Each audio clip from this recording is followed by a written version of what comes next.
चलो रे चलो, चलो रे चलो रे चलो, चलो जहाज। इसको कहते हैं गौरस। दूध, दही, छाछ, मक्खन और घी। घी गौरस में नहीं आता है, घी अलग हो जाता है। लेकिन छाछ, मक्खन, दही ये सब गौरस में आ जाता है। उसकी जाति अलग हो गई। किसकी? घी की। बना तो दूध से है, लेकिन अब वो बिल्कुल अलग हो गया है ना। दूध में पानी मिल गया। कभी आपने इस पर चिंतन किया है? अब इसको अपने ऊपर घटाते हैं। भगवान भी इस संसार को देखते हैं, संसार को देखते हैं। हमें कर्म बंध होता है और भगवान को कर्म बंध नहीं होता है। हम कम देखते हैं, भगवान ज़्यादा देखते हैं। क्योंकि हमें जो देखना है वो केवल 2 आँखों से देखना है, लेकिन भगवान जो देखते हैं वो डायरेक्ट आत्मा से देखते हैं। तो उनके ज्ञान में तीनों लोग एक साथ झलकते हैं। लेकिन उनको कर्म बंध नहीं होता और हमें कर्म बंध हो जाता है। हम कर्म से मिक्स हो जाते हैं और वो कर्म से रहित रहते हैं। हम वर्तमान में कर्मों से सहित हैं। पहली बात क्या? हम वर्तमान में कर्मों से सहित हैं। जैसे दूध में पानी मिल गया तो दूध में पानी पहले से है। यदि दूध में पानी ना हो तो पतला कैसे हो? यदि पतला है तो उसमें पानी है, और जहाँ पानी है तो उसका जाति भाई बैठा हुआ है। भले वो गाय से निकला है, लेकिन लिक्विड तो वो है ना। तो लिक्विड की जो जल की मात्रा है वो पहले से उस दूध में बैठी हुई है। इसीलिए उसने जैसे ही दूसरा जल आया तो उसे ग्रहण कर लिया, उसे स्थान दे लिया। ठीक है ना। ऐसे ही हमारा जीवन, हमारी आत्मा कर्मों से सहित है। और जैसे ही ये कर्मों के साथ हम रहते हैं और जरा सी भी एक्टिविटी होती है तो हर क्षण हमारे कर्म का बंध होता है और हम कर्म से मिक्स हो जाते हैं। दूध में घी है कि नहीं है? अरे बोलिए ना, घी, दूध में घी है। अच्छा, तो कैसे पता चला कि है? पहले निकाला है ना। जिसने कभी निकाला नहीं है, जिसने कभी इस प्रक्रिया को जाना नहीं है, जिसने कभी कभी देखा ही नहीं है कि घी किस चीज से बनता है, उसे नहीं पता कि दूध में घी है। लेकिन जिसने निकाला है, जो जानता है इस बात को कि भाई दूध, घी जो बनता है वो दूध से ही बनता है और दूध में घी होता है तभी घी बनता है। यदि दूध में घी ना हो तो घी बनने वाला नहीं है। दूध में घी होता है। ठीक है ना।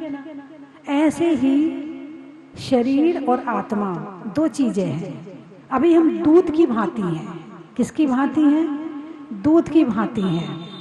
अब उसको यदि घी बनाना हो तो कितनी प्रक्रिया से गुजरना पड़ता है।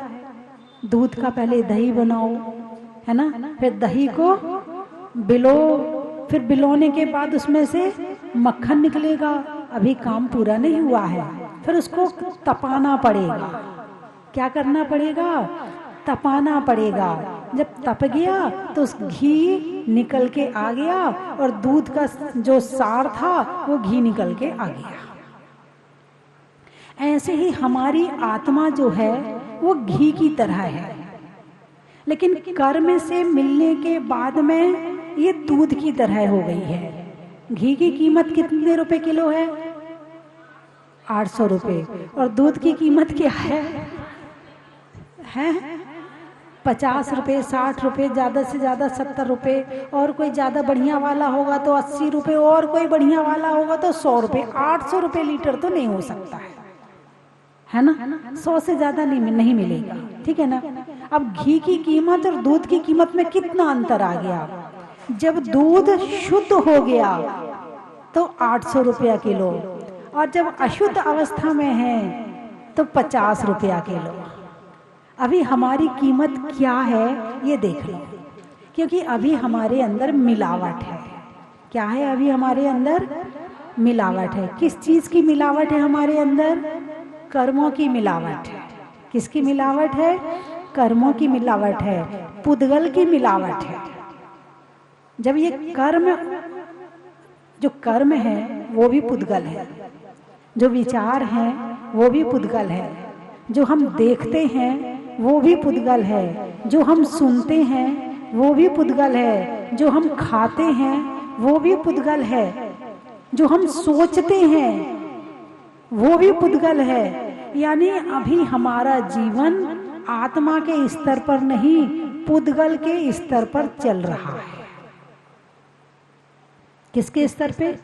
अब दूध और पानी, घी और पानी अलग अलग चीज हो गए, है ना। घी में पानी नहीं मिल रहा, लेकिन दूध में पानी मिल गया। ऐसे ही सिद्ध भगवान इस संसार को देखते हैं, मगर वो शुद्ध घी की तरह है। उनके कर्म नष्ट हो गए हैं, इसीलिए अब वो कर्म से बंध को प्राप्त नहीं होते हैं, देखते हुए भी नहीं देखते हैं। वो अपनी आत्मा के ध्यान में लीन है। लीनता है वहां, लीनता, और ध्यान नहीं है वहां। तो आत्मा आत्मामय हो गई है। तो जो पुद्गल है उसे आप जानते हो क्या? पुद्गल किसे कहते हैं? कोई बताएगा? आप किसके साथ रहते हो? आप खाते क्या हो? पुद्गल। देखते क्या हो? पुद्गल। सुनते क्या हो? पुद्गल। सोचते क्या हो? अरे बोलिए ना, पुद्गल, है ना। तो पुद्गल किसे कहते हैं ये पता है आपको? ले, सारा प्रयोग वो ही कर रहे हो और वो ही नहीं पता है कि क्या है पुद्गल। अच्छा ये बताओ, आत्मा और पुद्गल अलग है या दोनों एक है? इतना तो बता दो आप। दोनों एक है। क्या है दोनों? अरे जोर से बोलिए ना। आत्मा और पुद्गल दोनों, घी और पानी दोनों।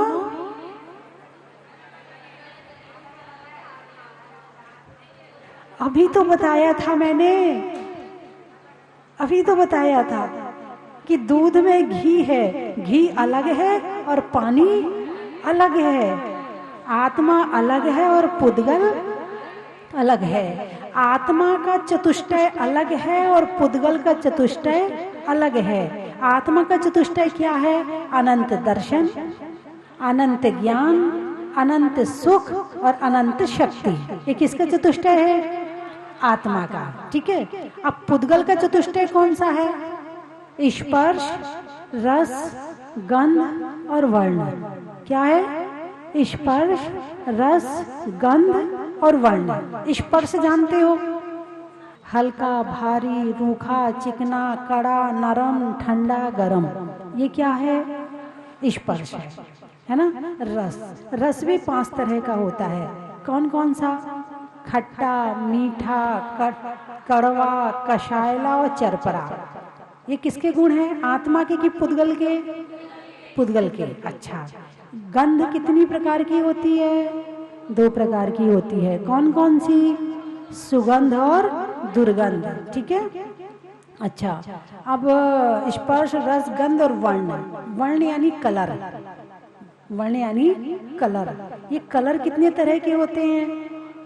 5 तरह के होते। कितने तरह के होते? 5 तरह के, है ना। हरा, नीला, सफेद, लाल, पीला। नीले में काला ले सकते हैं या नीला ले लो, दोनों में से कोई भी ले सकते हैं ना। तो ये 5 रंग होते हैं। ये रंग किसके हैं? आत्मा के हैं या पुद्गल के हैं? अरे बोलिए ना, पुद्गल के हैं। अच्छा, तुम रंग रहित वस्तु से प्रभावित होते हो या रंगीन वस्तु से प्रभावित होते हो? रंगीन से प्रभावित होते हो? अच्छा, जिस चीज में कोई स्वाद ना हो उससे प्रभावित होते हो, या जिसमें स्वाद हो उससे प्रभावित होते हो? वाह भाई वाह, ये तो पुद्गल की सारी चीजें हैं और तुम इन सब से रहित हो और प्रभावित दूसरे से हो रहे हो। बात समझ में आई कि नहीं आई? है ना? तो ये सारी चीजें पुद्गल और आत्मा दोनों अलग अलग है, लेकिन कर्म के कारण अभी दोनों एक क्षेत्रावगाही हैं। कर्म कहाँ रहते हैं? अरे बोलिए ना, कर्म कहाँ रहते हैं? हैं? आत्मा में नहीं रहते कर्म। अच्छा, तो तुम कर्मों से रहित हो गई, फिर तो तुम सिद्ध भगवान बन गए। कर्म कहाँ रहते हैं? अच्छा ये बताओ, जो आप ये पंखा चल रहा है, इसमें करंट आ रहा है कि नहीं आ रहा? अच्छा, वहां से स्विच बंद कर दें तो इसमें करंट आएगा क्या? तो ये करंट कहाँ आ रहा है? पंखे की कौन सी जगह में आ रहा है? कौन सी पंखुड़ी में आ रहा है कि किस में आ रहा है? पंखुड़ी में करंट है क्या? नहीं है। किस में करंट है? मोटर में है। अच्छा, मोटर में क्या लगा हुआ है? तार लगे हुए हैं। तार में करंट है क्या? तो तार के कौन से हिस्से में करंट है? जहां जहां तार वहां वहां करंट, ठीक है ना? जहां जहां तार वहां वहां करंट। ऐसे जहां जहां आत्मा वहां वहां कर्म।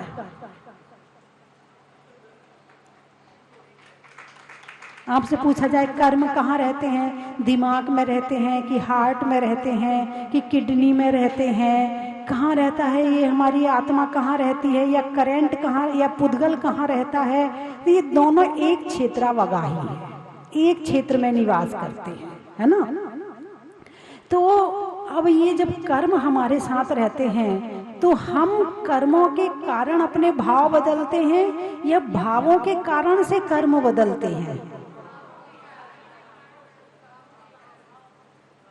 कौन किसको प्रभावित कर रहा है? कर्म हमारी आत्मा को प्रभावित कर रहे हैं या हमारी आत्मा कर्मों को प्रभावित करती है? विशापहार स्तोत्र में 2 लाइनें आती हैं। जीव कर्म को कर्म जीव को जगह जगह ले जाता है, कर्मों की स्थिति में स्थित होकर कष्ट उठाता है। जल निधि में जो नावे खेवटिया का संबंध जो होता है, वही जीव और कर्म को होता, बनते दोनों नेता है। आपने पढ़ा है नहीं पढ़ा? विशापहार स्तोत्र, उसका हिंदी अनुवाद किया है मैंने, बहुत अच्छा है, बहुत अच्छा है।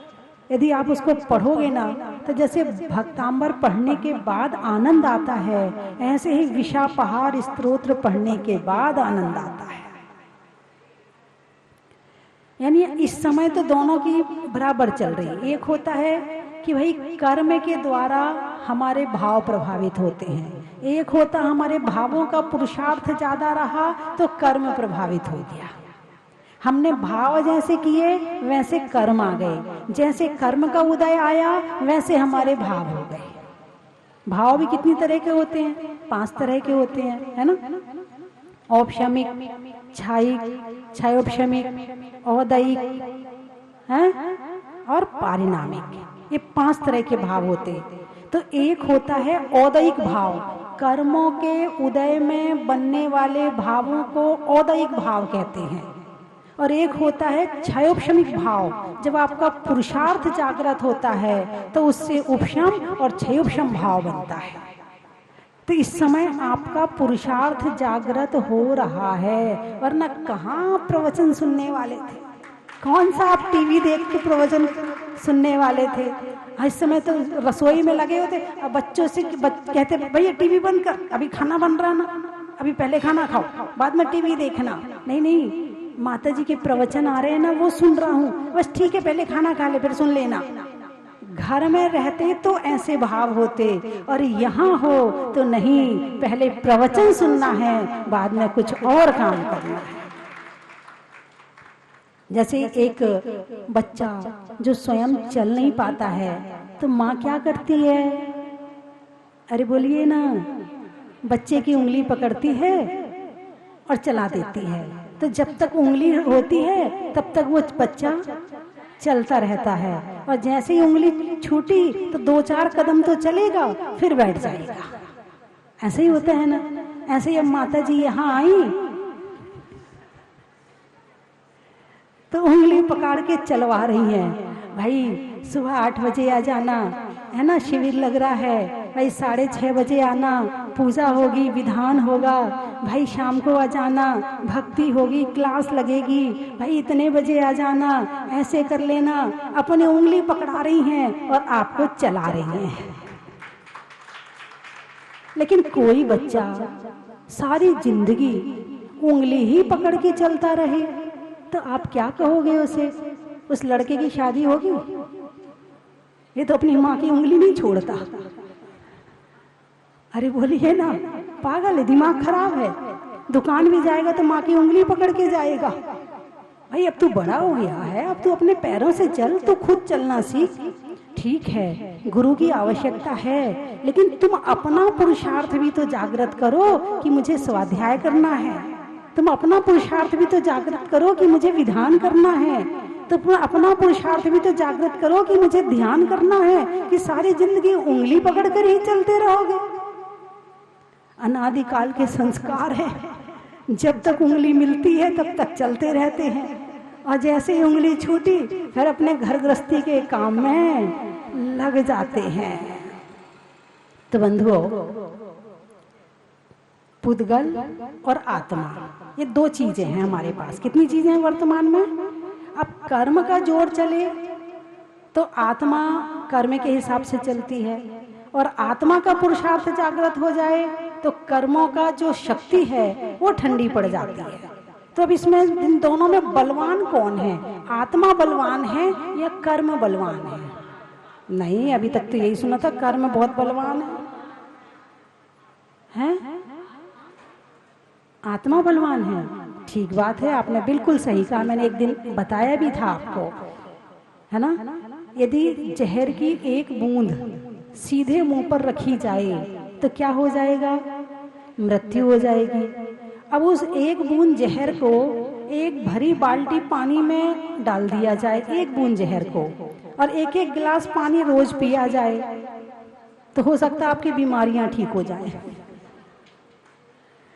जो बीमारी, कुछ बीमारियां ऐसी होती हैं जिसमें जहर ही दिया जाता, जैसे कैंसर की बीमारी है ना, तो उसमें जहर ही लगाया जाता, वो ही असर करता। वो बीमारी, उसकी कीटाणु ऐसे होते हैं कि बिना जहर के मरते नहीं है, तो उसमें जहर ही दिया जाता है। और यदि दवाई के रूप में जहर लिया जाए तो वो जीवन देने का काम करता है, और यदि सीधे जहर लिया जाए तो वो मृत्यु का काम करता है। ऐसे कर्म है। कर्म यदि तीव्र उदय चल भी रहा है तो उसमें भक्ति का पानी मिला दो, उसमें वैयवृत्ति का पानी मिला दो, उसमें दान का पानी मिला दो, उसमें पूजा अभिषेक का पानी मिला दो, उसमें ध्यान का पानी मिला दो, तो कर्म कमजोर हो जाएगा, और जितना असर कर रहा है फिर उतना असर नहीं करेगा। अब बताओ कि कौन बलवान है?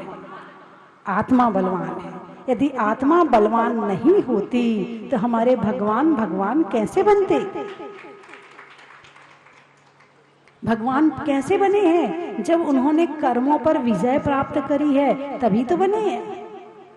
जैसे एक शेर है, सो रहा है ना, तो वहां पर हिरण, चूहा, बंदर सब घूम रहे हैं आराम से।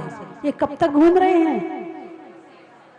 जब तक शेर, और जैसे ही शेर ने आंख खोली और एक दहाड़ लगाई, क्या होगा?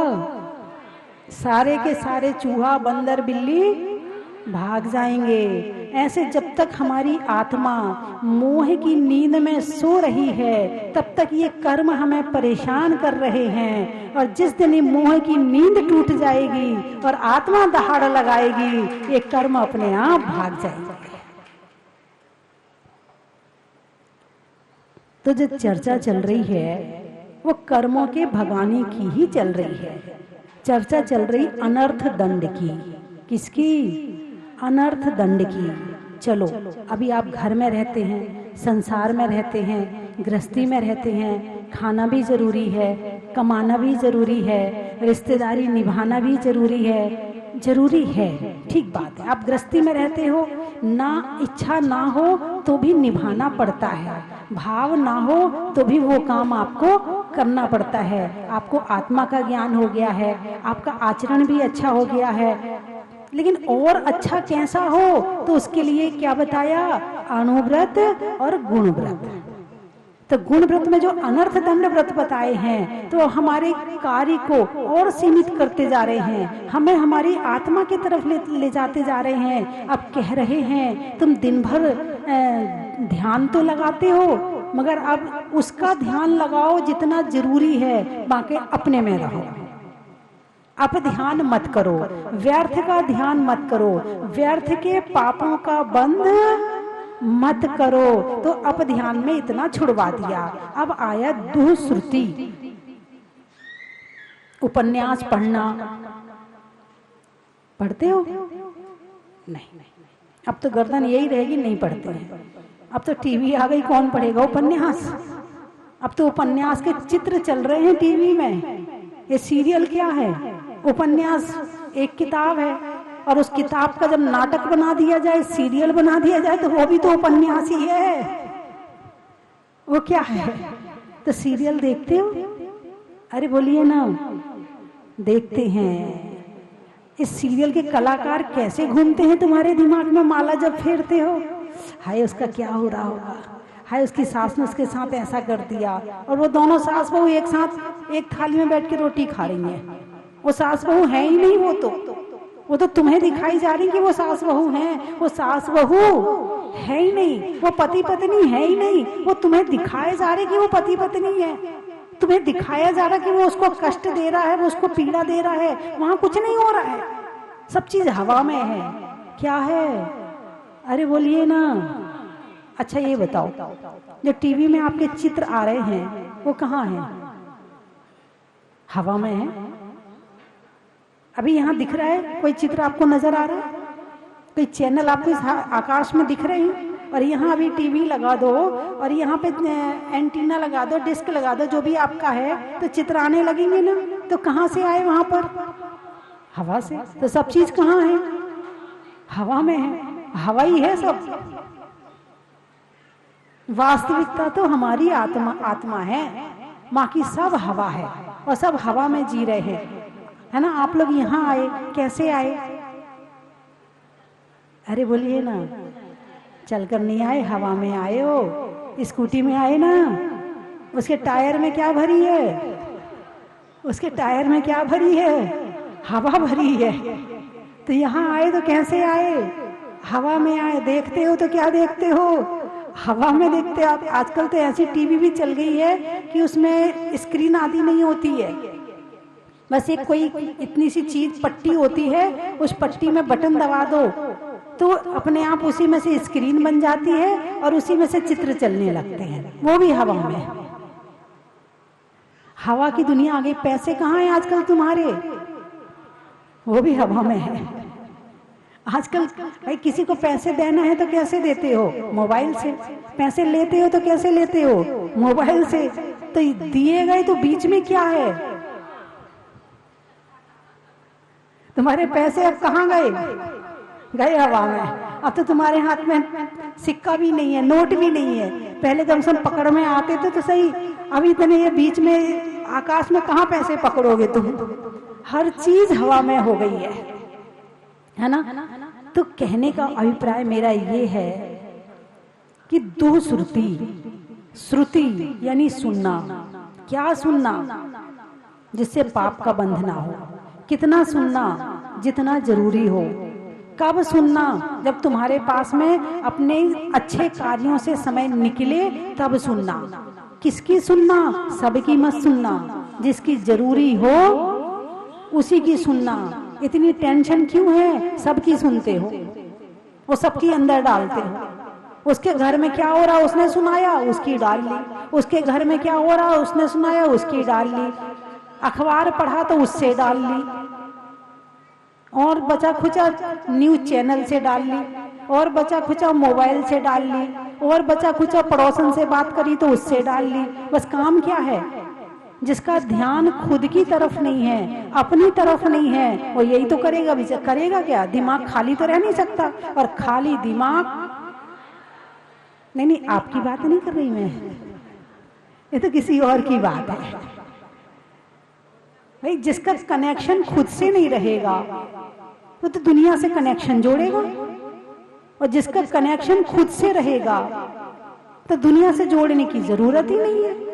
अब खाली दिमाग शैतान का घर, खाली बैठ नहीं सकते हैं, इसलिए उससे बात कर ले। चल खाली है ना, चल उससे बात कर ले, उसको फोन लगा लेते। अरे बिटिया तू क्या कर रही? मम्मी मैं सब्जी बना रही हूँ।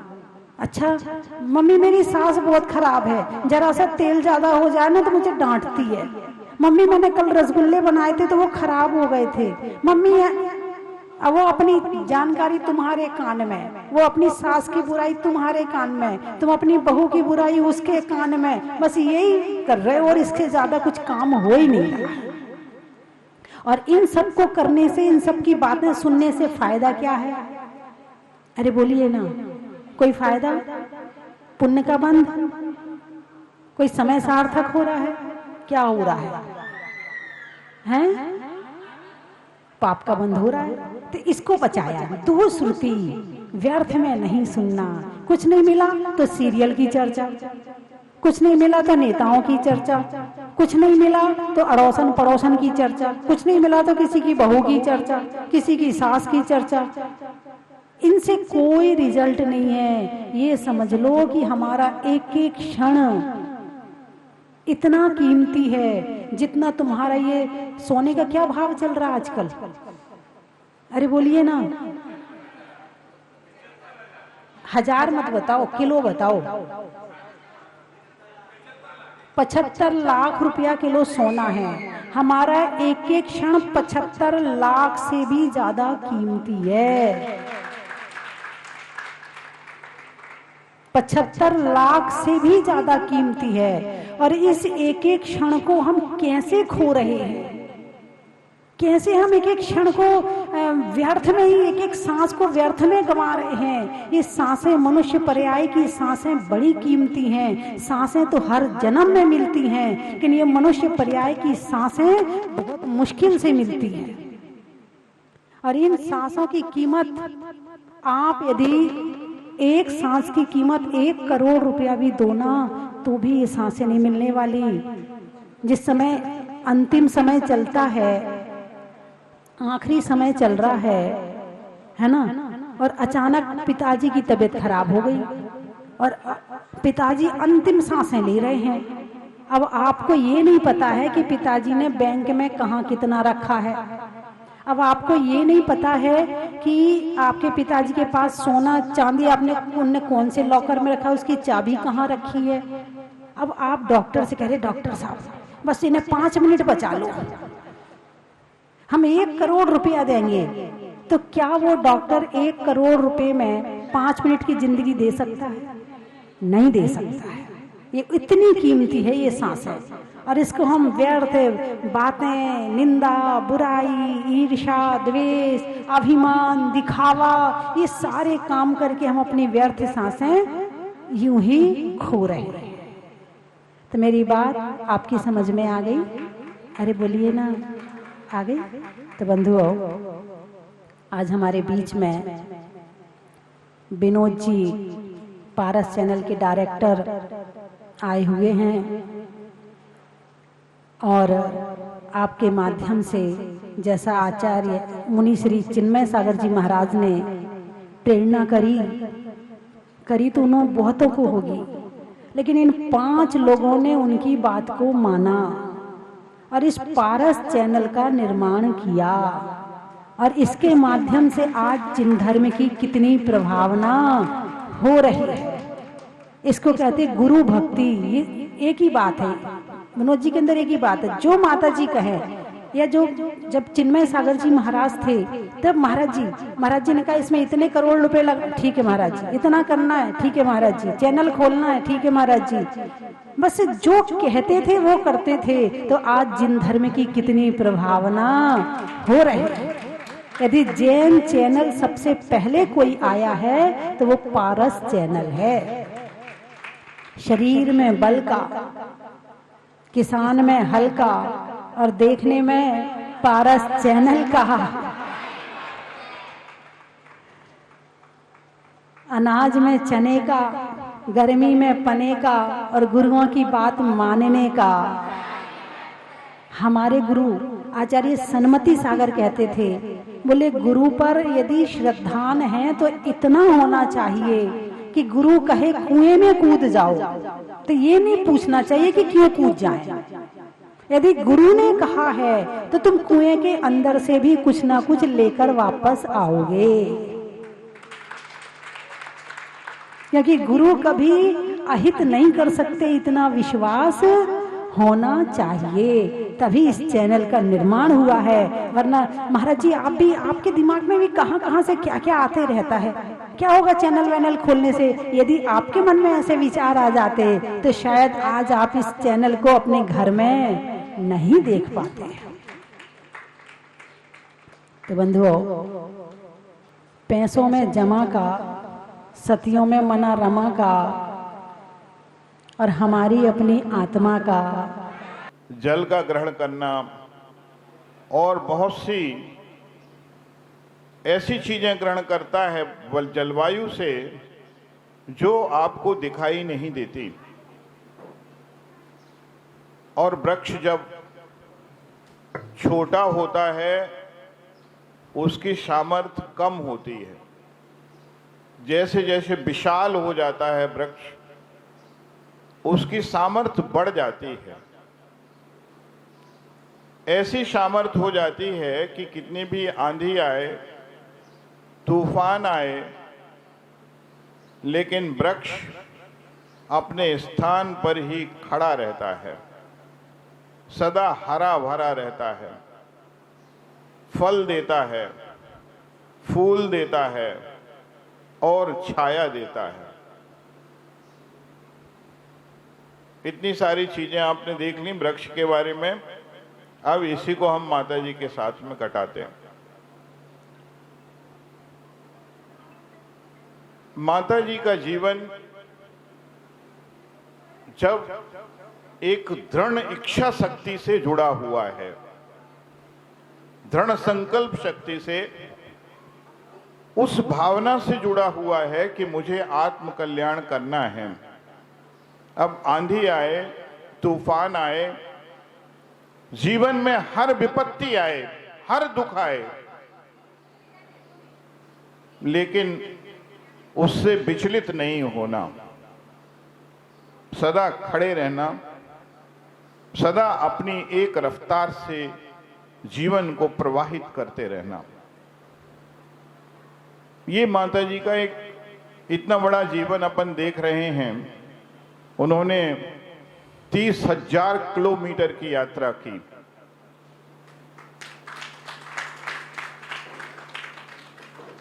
अब आप कल्पना करिए, उसमें सोचिए आप कि जब आप 10 किलोमीटर चलते हैं तब क्या होता है आपके साथ।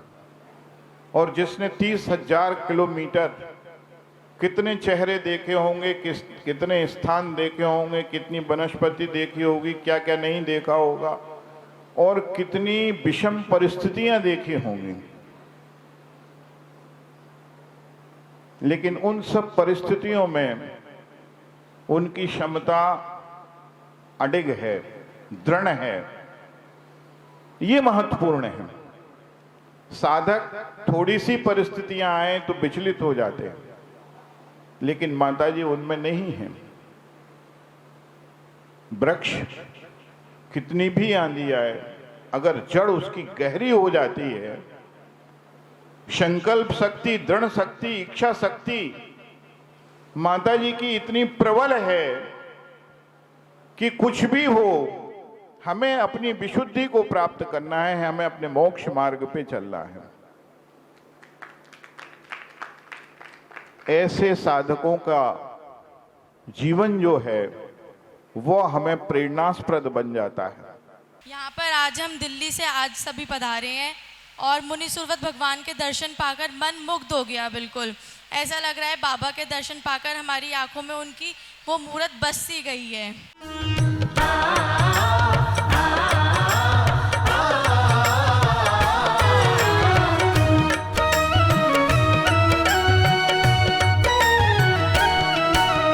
108 गुणों का स्वामी, इस महामंत्र का कोई न सानी।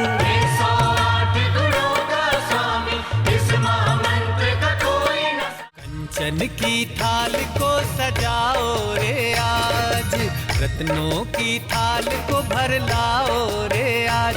आओ आओ करे रे गुणगान आरती भगवन की। आओ आओ करे गुणगान आरती भगवन की। आओ आओ करे रे गुणगान आरती भगवन की।